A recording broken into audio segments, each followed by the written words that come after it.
Assalamualaikum dan selamat pagi. Terima kasih kerana support saya di dalam channel Sembang bersama Abang Ami.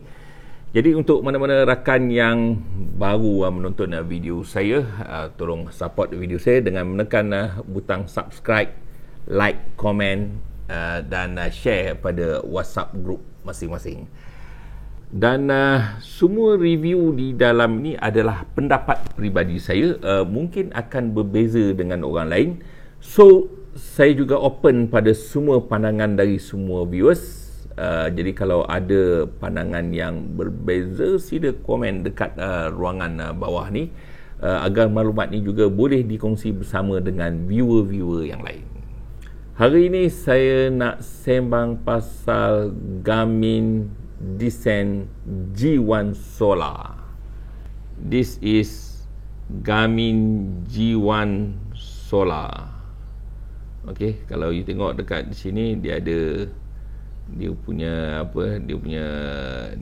punya screen dia is a monochrome screen, kan, tapi button dia semua sama macam MK2i. Alright. So features dia seperti mana yang saya beritahu tadi, sama macam Divecom Garmin yang lain, cuma dia ada sikit lah beza dia. Di antara beza dia is dia murah. Dia murah berbanding dengan Divecom Garmin yang lain-lain. Okey.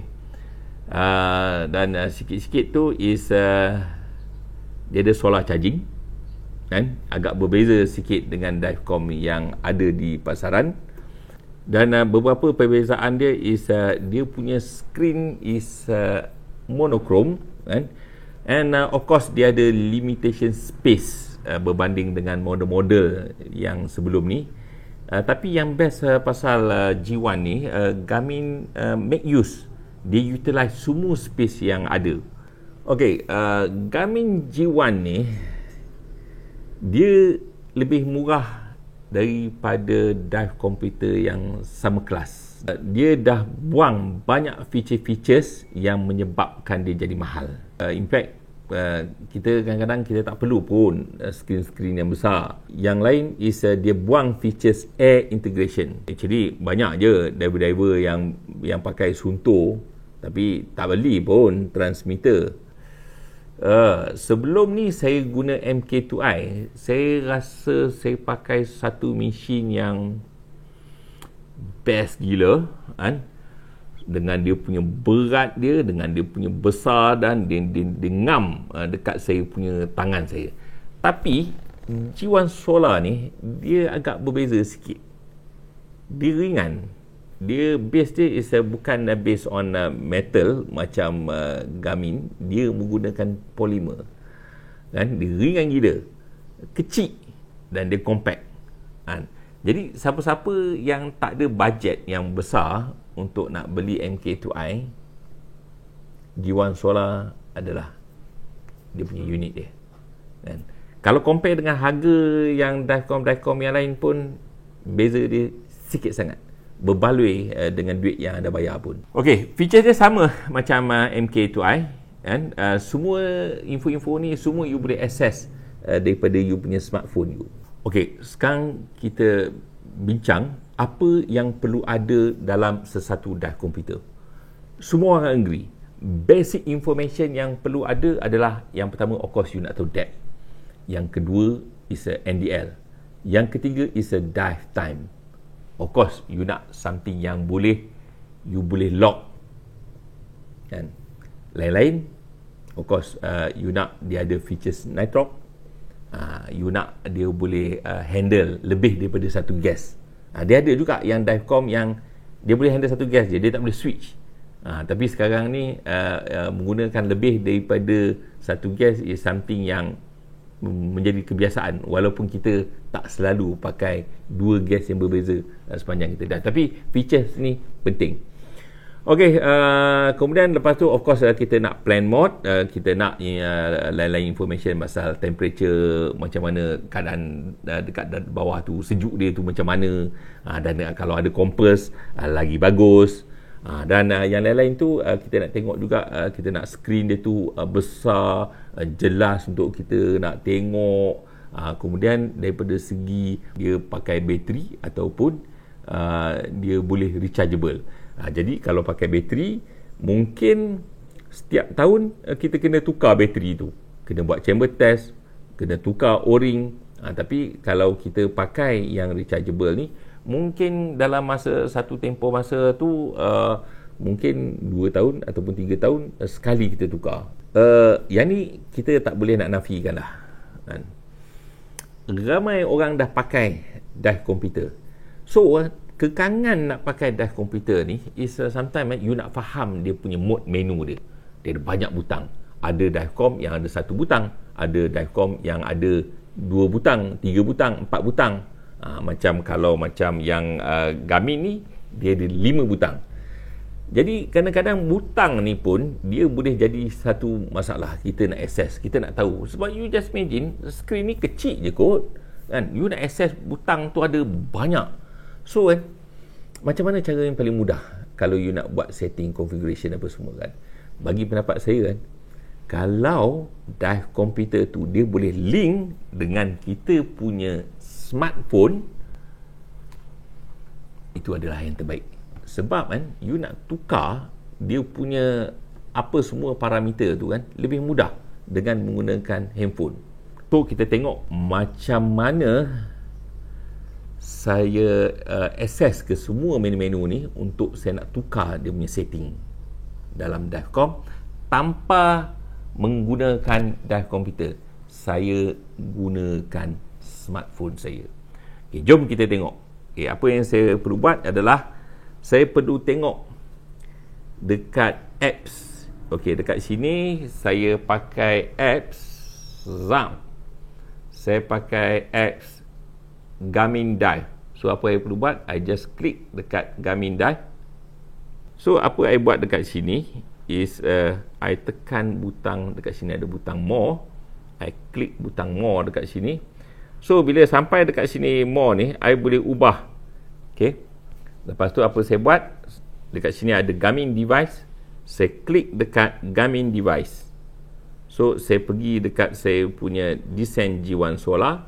Saya just tekan dekat sini, pap kan. Kemudian lepas tu dia keluar saya punya menu dekat sini. Apa saya buat, saya klik dive setup. Saya just klik dive setup kan. Okey, apa yang saya nak tukar dekat sini, kalau saya nak tukar gas, okey, saya nak tukar gas, apa yang saya buat, saya tekan butang gas, saya nak ambil single gas mode kan. Kemudian lepas tu saya nak set katalah saya nak pakai nitrox, saya just klik dekat sini dan lepas tu saya boleh pilih dia punya level oksigen dia. Okey, berapa level oksigen yang saya nak, dekat bawah ni ada. Saya just slide saja. Katalah saya nak pakai 32. Okey, saya klik 32. Bila saya ambil 32, dia akan kirakan saya punya MOD. Saya klik done ni dulu kan. Tengok, tengok, nampak tak ni?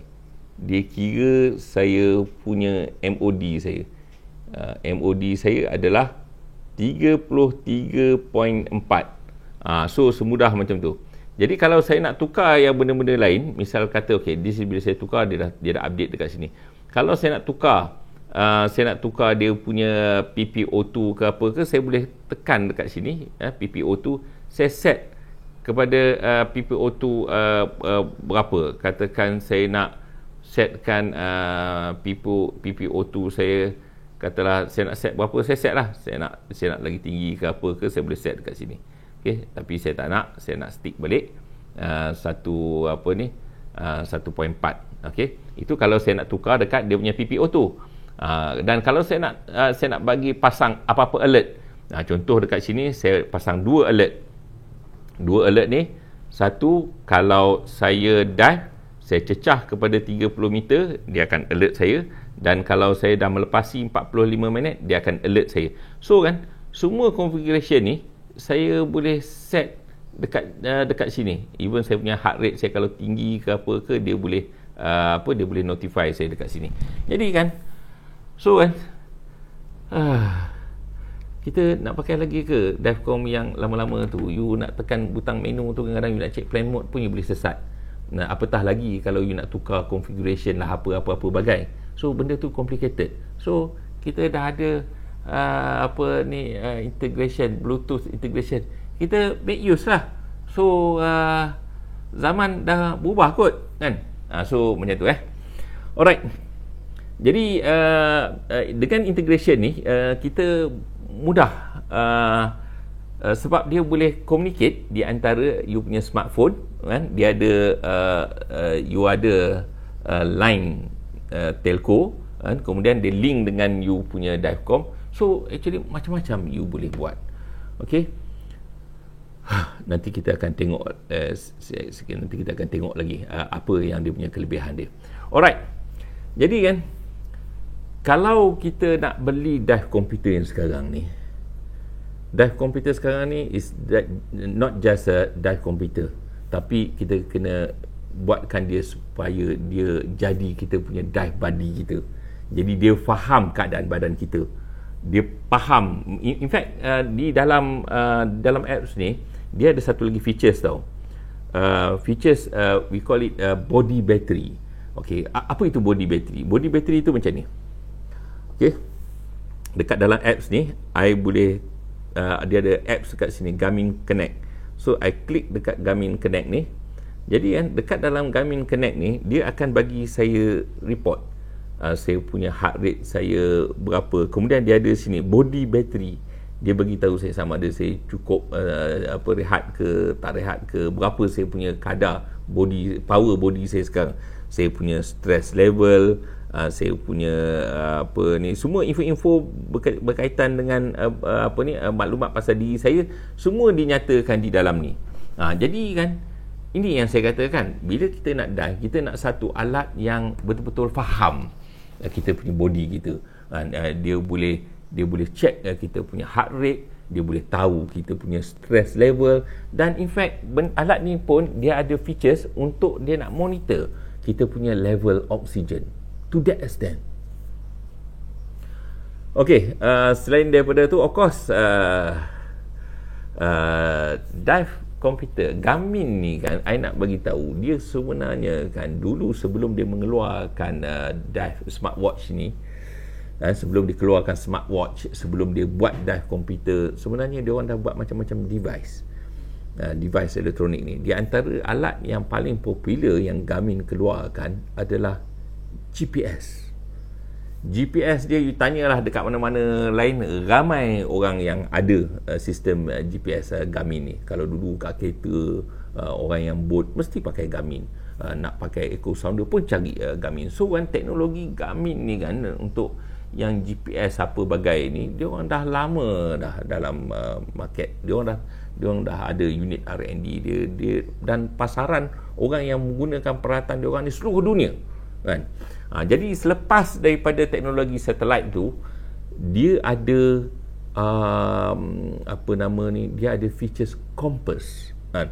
Kalau kita ada koordinat kan, kalau kita bergerak, then you boleh juga gunakan maklumat daripada GPS tu untuk nak tahu you punya direction.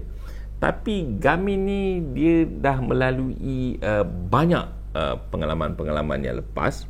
So kan, beside you nak tahu direction daripada GPS, you nak tahu juga direction yang independent, yang tak bergantung kepada GPS punya koordinat. Contoh kan, kadang-kadang bila you pakai Waze, you drive kereta, you from one point, you nak pergi dekat satu point, alat Waze ni dia tak integrate dengan kompas. So dia tak tahu you punya direction. Either you are heading to south ataupun you are heading to north, dia tak tahu. Jadi dengan menggunakan teknologi kompas digital ni, dia tahu. Dan satu lagi, kompas dia ni agak reliable sikit berbanding dengan kebanyakan digital kompas yang lain.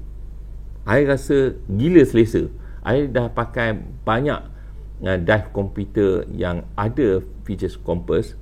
Bila sampai masa kompas dia akan jadi gila. Sebab tu I tak trust kepada komputer yang ada features kompas ni. Kadang-kadang dia punya error dia tu banyak sangat. Okey, tadi saya dah sembang pasal GPS, saya dah sembang pasal kompas, dan features lain-lain yang Garmin G1 ada ni. Dia ada multi mode untuk diving. Selain daripada recreational, dia ada features untuk tag, untuk rebreather, free diving dan lain-lain. Of course, kalau kita nak buat tag dive, mungkin skrin ni kecil kan, tapi katalah untuk recreational, untuk siapa-siapa yang belajar recreational dan dia nak tahu sikit pasal technical diving, so untuk divecom ni dah okey untuk you nak belajar. Tapi kalau you nak buat the actual technical diving, you pakailah the actual punya dive computer yang sesuai dengan technical diving. Tapi untuk knowledge, untuk you nak belajar, you pakai benda ni pun dah memadai. Okey, dive computer ni bukan sekadar dive computer, tapi dia juga merupakan smartwatch. So you boleh dapat semua notification yang datang daripada you punya smartphone. Kalau orang call you ke, orang WhatsApp you ke apa ke, you boleh screen you punya call. Jadi kalau you pergi meeting, you boleh ambil you punya handphone ni, you bubuh dalam silent mode, you letak dalam poket. Any incoming call, dia akan alert dekat you punya smartwatch ni. So kan, you buat decision whether you nak pick up ke tak. Kalau you nak pick up, you boleh dengan sangat sopan santun, you boleh minta excuse, sebab you tahu siapa yang call. Mungkin wife you call, kalau tak jawab nanti parah. So you nampak je wife you call, okay, you minta excuse, you pun